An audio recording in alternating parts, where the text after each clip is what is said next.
Hello friends, welcome back to my channel. என்னோடய சேனலை subscribe பண்ண எல்லாருக்குமே ரொம்ப நன்றி. இன்றைக்கி நம்ம பார்க்க போகிறது டே இன் மை லைஃப் வீடியோ தான். இன்றைக்கி பார்த்திங்கன்னா Wednesday. So as usual 5 o'clock routine தான். ஸோ ஃபஸ்ட்டு வேலை எப்பவும் போல் கோலம் போட்டுட்டு சாமி கும்பிட்றது தான். ஸோ இப்போ விளக்கேற்றியாச்சு. நீங்கள் யாரெல்லாம் ஃபஸ்ட்டு ஒர்க் இந்த ஒர்க் தான் பண்ணுவீங்க அப்படின்னு சொல்லி எனக்கு கமெண்ட்டில் சொல்லுங்கள். இப்போ பார்த்திங்கன்னா பாப்பாவுக்கு கொஞ்சம் கோல்டு அதிகமாக இருக்குது. ஸோ அவள் நைட்லாம் தூங்கலை. ஸோ அவள் என் கூடவே தூங்கணும் அப்படின்னு சொல்லிட்டு அவளை தூங்க வச்சுருக்கேன். நடுவில் எழுந்து வந்துட்டா. ஸோ சோஃபாவில் தூங்கிட்டுருக்கா. ஸோ அவளுக்கு எழுப்பாமல் நம்மளால் என்ன பண்ண முடியுமோ அதுதான் நான் பண்ணிகிட்ருக்கேன்.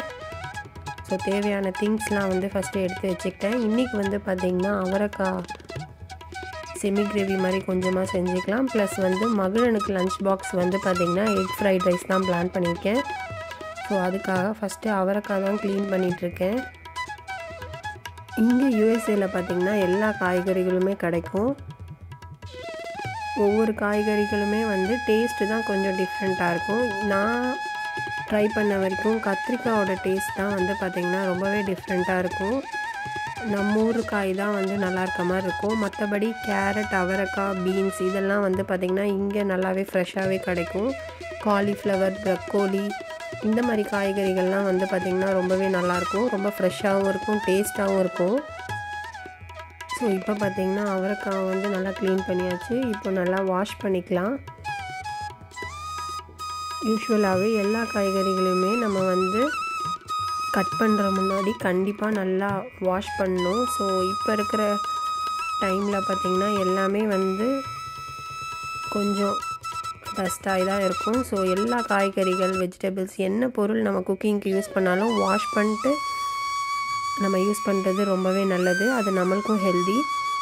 நம்ம கிட்ஸுக்கு கொடுக்குறதா இருந்தால் இன்னும் காஷியஸாக எல்லாமே சால்ட் போட்டு ஃப்ரூட்ஸ்லாம் நல்லா ராக் சால்ட் போட்டு வாஷ் பண்ணிட்டு கொடுத்தோன்னா நம்மளுக்கு ரொம்ப நல்லது. ஆல்ரெடி நம்ம கொரோனா டைமில் பார்த்திங்கன்னா மஞ்சளும் ராக் சால்ட்டும் போட்டு வாஷ் பண்ணியிருப்போம். ஸோ அதுவே நம்மளுக்கு பழகிட்டுருக்கோம். ஸோ எனக்கும் அப்படி தான். ஃப்ரூட்ஸில் மட்டும் நான் பெரிய பெரிய ஃப்ரூட்ஸ் வாங்கினேன்னா கண்டிப்பாக அந்த மாதிரி தான் பண்ணுவேன். பப்பாயா அந்த மாதிரி வாங்கினேன்னா கண்டிப்பாக சால்ட் போட்டு வாஷ் பண்ணிவிட்டு அதுக்கப்புறம் கொடுப்பேன். ஸோ இப்போ பார்த்திங்கன்னா தேவையான ஆனியன்ஸ், வெஜிடபிள்ஸ் எல்லாமே கட் பண்ணிக்கலாம் அப்படின்னு சொல்லிட்டு கட் பண்ணிகிட்ருக்கேன். ஸோ ஃபஸ்ட்டு ஆனியன் கட் பண்ணிக்கிறேன். அதுக்கப்புறம் தக்காளி. ஸோ அவரைக்காய் குழம்பு தான் வைக்க போகிறேன். ஸோ அதுக்கு தேவையான திங்ஸ்லாம் கட் பண்ணிகிட்ருக்கேன். ரீசெண்டாக நான் கேள்விப்படுறதும் சரி, நான் கேட்குறதும் சரி என்னென்னா, உங்களுக்கு என்னப்பா வெளிநாட்டில் தானே இருக்கீங்க, ஜாலியாக இருப்பீங்க, உங்களுக்கெலாம் வேலையே இருக்காது அப்படின்னு சொல்கிறவங்களுக்கு ஒரு குட்டி ரிப்ளை என்னென்னா, எல்லாருமே ஏதாவது ஒரு ரீசனுக்காக தான் வெளிநாட்டுக்கே வந்திருப்பாங்க. இல்லைனா அவங்களுக்கு ரொம்ப பிடிச்சவங்க, குடும்பத்தார்கள் அவங்கள விட்டு வரணும்னு அவங்களுக்கு என்ன ஆசையாக இருக்கும் சொல்லுங்கள். அவங்களுக்குன்னு ஒரு கமிட்மெண்ட் இருக்கும். இல்லை ஏதாவது ஒரு பர்சனல் தேவைக்காக தான் அவங்களோட சொந்தத்தை எல்லாத்தையும் விட்டு, சொந்த நாட்டை விட்டு வேறு நாட்டுக்கே வந்திருப்பாங்க. அதுவும் வெளிநாட்டுக்கு வந்துட்டோம், குழந்தைங்களோட வந்திருக்கோம், ஒரு ஹஸ்பண்ட் ஒய்ஃப் மட்டும் வந்திருக்காங்கன்னா கண்டிப்பாக அந்த குழந்தைங்களுக்கு அந்த நாட்டை பற்றி தெரிஞ்சுக்கிறதுக்கும், அந்த நாட்டோட கிளைமேட்டிக் கண்டிஷன்ஸ் எல்லாத்தையும் அந்த குழந்தைங்களுக்கு அவங்க புரிஞ்சு நடந்துக்கிறதுக்கே கண்டிப்பாக 1 மாதம் ஆகும். ஸோ அவங்க அதுக்கான ஸ்ட்ரகிள்ஸ் கண்டிப்பாக வச்சுருப்பாங்க. மேபி சளி பிடிக்கும், குழந்தைங்களுக்கு சாப்பாடு ஒத்துக்காது, இதுக்கே 1 மாதம் ஆயிரும். ப்ளஸ் பெரியவங்க எப்படி இருப்பாங்கன்னு கேட்டிங்கன்னா, குக்கிங்லேருந்து எல்லாமே அந்த வீட்டில் இருக்கவங்க பார்க்குற மாதிரி இருக்கும். சின்ன சின்ன விஷயத்துலேருந்து எல்லாமே பிளான் பண்ணி பண்ணுற மாதிரி இருக்கும். இங்கே பார்த்திங்கன்னா ஸ்கூல்லாம் 6:30 மணிக்கே குழந்தைங்க கிளம்பிடுவாங்க. ஸோ இதுக்கு அந்த குழந்தைங்கள நம்ம தயார்படுத்தணும். ஸோ இந்த மாதிரி சின்ன சின்ன விஷயத்துலேருந்தே எல்லாமே அந்த ஹஸ்பண்ட் அண்ட் ஒய்ஃப் தான் பண்ணிக்கணும். பிகாஸ் நம்ம ஊரில் பார்த்திங்கன்னா எல்லோரும் இருப்பாங்க. ஸோ எல்லோரும் எல்லாத்தையும் ஷேர் பண்ணிப்போம். ஒர்க் லோடுன்றது ரொம்ப கம்மியாக இருக்கும், நிறைய விஷயம் பண்ணிப்போம். இங்கே பர்சனலாக 2 பேர் ஹஸ்பண்ட் அண்ட் ஒய்ஃப் மட்டும்தான் எல்லா வேலையுமே செய்கிற மாதிரி இருக்கும். ஸோ குழந்தைங்களுக்கும் கொஞ்சம் பார்த்து எல்லாமே செய்கிற மாதிரி இருக்கும். ஸோ இதுதான் நான் சொல்ல வந்தது. எந்த ஊராக இருந்தாலுமே நம்ம கஷ்டப்பட்டு நம்ம என்ன ஹார்ட் ஒர்க் போடுறோம் அப்படிங்கிறது தான். வெளிநாடாக இருந்தால் ஜாலியாக இருப்பாங்க, வீட்டில் நம்ம ஊராக இருந்தால் ரொம்ப வேலை செய்வாங்க அப்படின்னு எதுவும் கிடையாதுன்றது தான் என்னோடய ஒப்பீனியன். இப்போ வந்து வெஜிடபிள்ஸ்லாம் கட் பண்ணியாச்சு. ஸோ இப்போ வந்து குழம்பு தாளிச்சிடலாம். ஸோ அதுக்காக கடாயில் எண்ணெய் ஊற்றி எண்ணெய் காஞ்சப்புறமா கொஞ்சமாக வடகம் சேர்த்துக்கிறேன். இப்போ வந்து நான் ஊர்லேருந்து இந்த வீட்டில் செஞ்ச வடகம் பாக்கெட் வந்து எடுத்துகிட்டு வந்திருக்கேன். இந்த வடகம் வந்து நான் வெள்ளூர்லேருந்து எடுத்துகிட்டு வந்திருக்கேன். நம்ம வெள்ளூர் விலாக் அப்படின்னு ஒரு விலாக் ஒன்று போஸ்ட் பண்ணியிருக்கேன். ஸோ அதை செக் பண்ணி பாருங்கள், டிஸ்கிரிப்ஷன்லேயும் நான் தரேன். இப்போ வந்து பார்த்திங்கன்னா நான் வந்து பொங்கலும் செய்யலாம் அப்படின்னு இருக்கேன். ஸோ வெண்பொங்கலுக்கு தான் வந்து ஊற வச்சுருக்கேன். ஸோ அரிசியும் பருப்பும் சேர்த்து ஊற வச்சுருக்கேன். இப்போ வந்து பார்த்திங்கன்னா வடகமும் நல்லா பொரிய ஆரம்பிச்சிருச்சு. கூடவே வந்து பருப்பு சேர்த்துருக்கேன். ஸோ இதெல்லாம் நல்லா பொரிஞ்ச உடனே ஆனியன் சேர்த்துருக்கேன். இது கூடவே கருவேப்பிலை சேர்த்துக்கிறேன். இதெல்லாம் சேர்த்து நல்லா சாட் பண்ணிக்கிறேன்.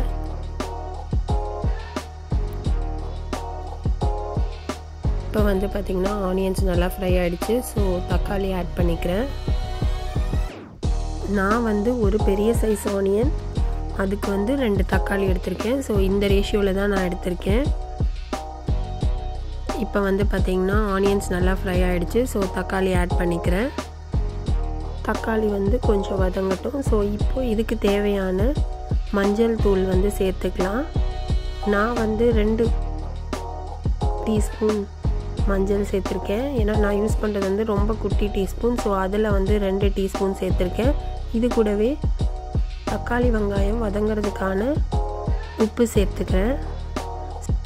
இந்த மாதிரி நம்ம உப்பு சேர்த்தா சீக்கிரமாகவே வந்து தக்காளி வெங்காயம் நல்லா வதங்கிடும். ஸோ அதுக்காக தான் இப்படி உப்பு சேர்க்குறது. எந்த குழம்பாக இருந்தாலுமே இந்த தக்காளி வெங்காயம் வதக்கிறது வந்து நம்ம நல்லா வதக்கிட்டோன்னா ரொம்ப டேஸ்ட்டாக வரும். ஸோ இப்போ நெக்ஸ்ட்டு வந்து பார்த்திங்கன்னா நான் 2-3 பல் பூண்டு சேர்த்துருக்கேன். ஸோ இப்போ இதெல்லாமே நல்லா ஃப்ரை ஆகிடுச்சு. இப்போ வந்து அவரைக்காய் சேர்த்துக்கிறேன்.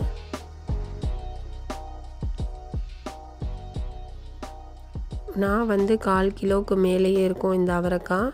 ஸோ அது சேர்த்துக்கிறேன். நெக்ஸ்ட்டு வந்து மிளகாய்த்தூள் சேர்த்துக்கலாம். 2 டேபிள் ஸ்பூன் மிளகாய்த்தூள் சேர்த்துக்கிறேன். இது கூடவே 2 டீஸ்பூன் உப்பும் சேர்த்துக்கிறேன்.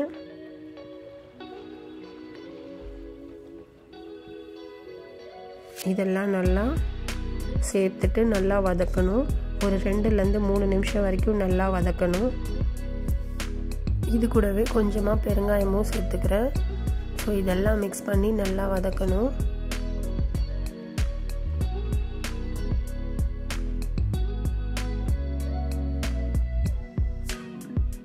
இப்போ வந்து இதுக்கு தேவையான தண்ணி வந்து சேர்த்துக்கலாம். நான் வந்து 1.5 கப் தண்ணி சேர்த்துருக்கேன். இப்போ வந்து க்ளோஸ் பண்ணிடலாம். ஸோ குழம்பு நல்லா வந்து கொதிக்கட்டும். நெக்ஸ்ட்டு வந்து பார்த்திங்கன்னா வெண்பொங்கலுக்காக அரிசியும் பருப்பும் ஊற வச்சுருந்தேன்.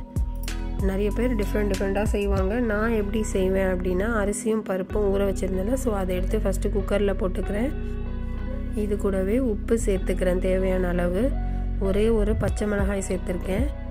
இது கூடவே கொஞ்சமாக பெருங்காயம் சேர்த்துருக்கேன்.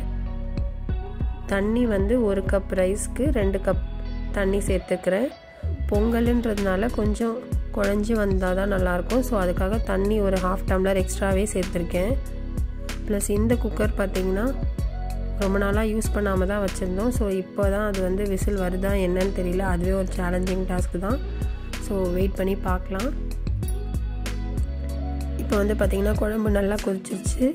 ஸோ இதை வந்து கொத்தமல்லி தூவி இறக்கிடலாம்.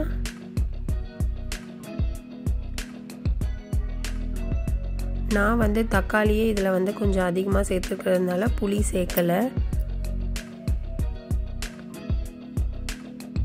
நெக்ஸ்ட்டு வந்து அதை ட்ரான்ஸ்ஃபர் பண்ணிவிட்டு ஒரு பவுலுக்கு ட்ரான்ஸ்ஃபர் பண்ணிவிட்டு நெக்ஸ்ட்டு வந்து முட்டை ஃப்ரைட் ரைஸ் செய்கிறதுக்கு தான் வந்து செஞ்சிட்ருக்கேன். ஃபஸ்ட்டு எண்ணெய் கடாயில் ஊற்றிட்டு கொஞ்சமாக வந்து பூண்டு சேர்த்துக்கிறேன். 2 பல்லு பூண்டு சேர்த்துக்கிறேன். இது கூடவே வந்து பார்த்திங்கன்னா ஆனியன் சேர்த்துக்கிறேன்.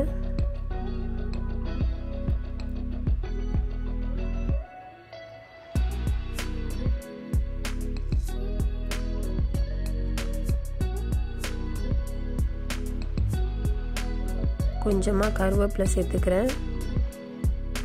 இதெல்லாம் போட்டு நல்லா சாட் பண்ணிக்கலாம் ஒரு 2 to 3 minutes. நெக்ஸ்ட்டு வந்து பார்த்திங்கன்னா எனக்கும் மகிக்கும் வந்து பால் வந்து மைக்ரோவனில் வச்சுக்கிறேன்.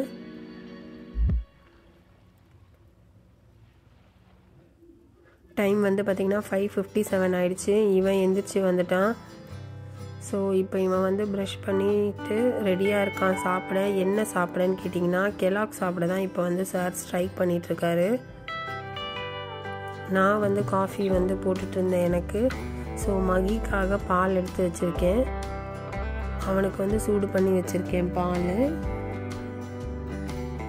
இங்கே தான் வந்து பார்த்திங்கன்னா இனியன் வந்து அடம் பிடிக்க ஆரம்பிச்சிட்டான். அவனுக்கு கெலாக்ஸ் வேணும்னு. ஸோ நான் வந்து கொடுக்காம அப்படியே கொஞ்சம் லேகாக ட்ரை பண்ணிகிட்டு இருந்தேன் வேறு ஏதாவது அவனை டைவர்ட் பண்ணலாம் அப்படின்னு. பட் அவன் டைவர்ட் ஆகிற மாதிரி தெரியல.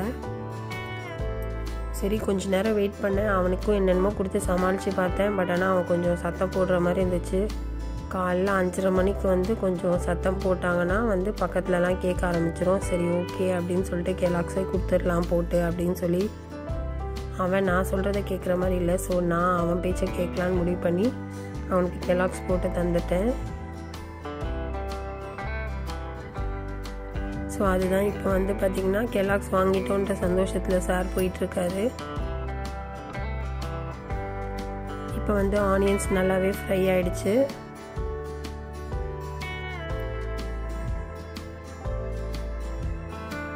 நான் என்ன நினச்சேன்னா எக் ஃப்ரைட் ரைஸ் தானே, ஸோ நம்ம கொஞ்சம் லாஸ்ட் மினிட்ல செஞ்சோன்னா கொஞ்சம் சூடாக எடுத்துகிட்டு போவான். ஸோ அவனுக்கும் ஈஸியாக இருக்கும் அப்படின்னு நினச்சேன்.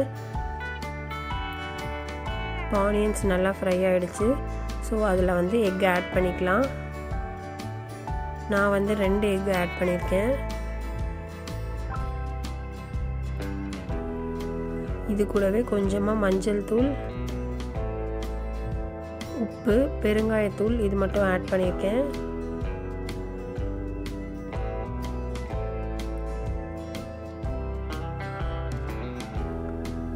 இது ஒரு 5 minutes நல்லா குக் ஆகட்டும்.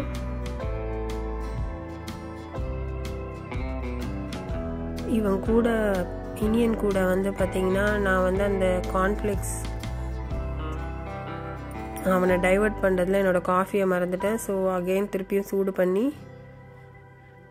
அதை வந்து குடிக்கலாம் அப்படின்னு சொல்லி எடுத்து வச்சுருக்கேன். ஸோ இதில் வந்து நான் எந்த இதுவும் சேர்க்கலை. கொஞ்சோண்டு சில்லி ஃப்ளேக்ஸ் இருந்தது. ஸோ அது மட்டும் லைட்டாக சேர்த்துக்கிறேன் காரத்துக்காக. இது கூடவா 2 கேரட் சேர்த்துக்கிறேன்.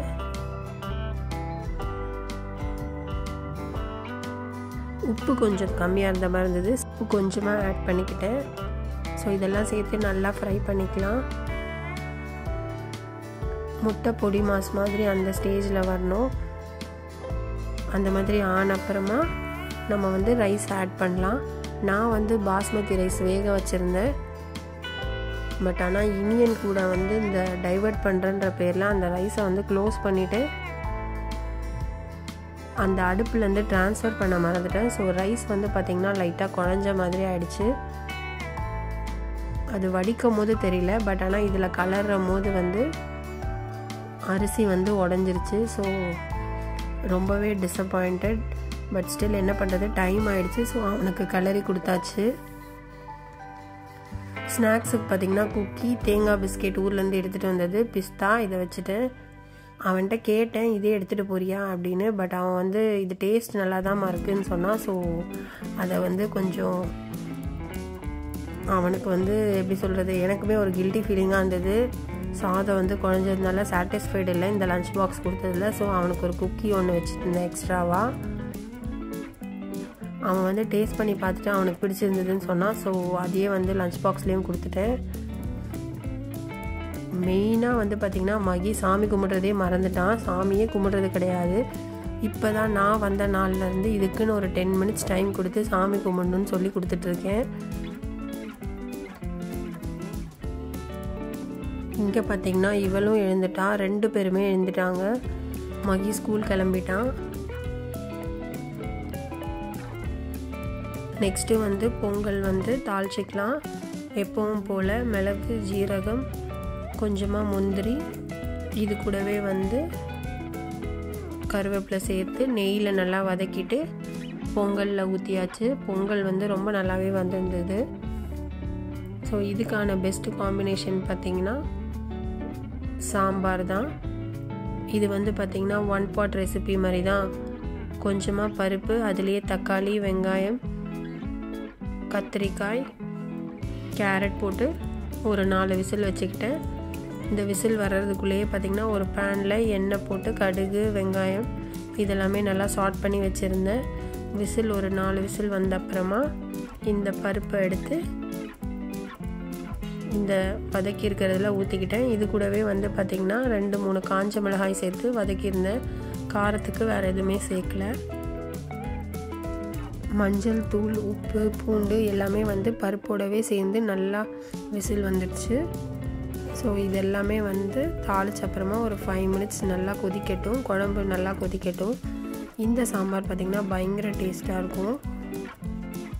பொங்கலுக்கு, நெய் இட்லிக்கெலாம் ரொம்பவே பெஸ்ட் காம்பினேஷன். ஸோ இதுதான் ஃப்ரெண்ட்ஸ் எங்களுக்கு இன்றைக்கி மார்னிங் பிரேக்ஃபாஸ்ட். இதோட இந்த vlogோட எண்டுக்கு வந்துட்டோம். இந்த வீடியோவை நீங்களும் என்ஜாய் பண்ணியிருப்பீங்கன்னு நினைக்கிறேன். பிடிச்சிருந்தா லைக் பண்ணுங்கள், ஷேர் பண்ணுங்கள், சப்ஸ்கிரைப் பண்ணுங்கள். தேங்க்ஸ் ஃபார் வாட்சிங்.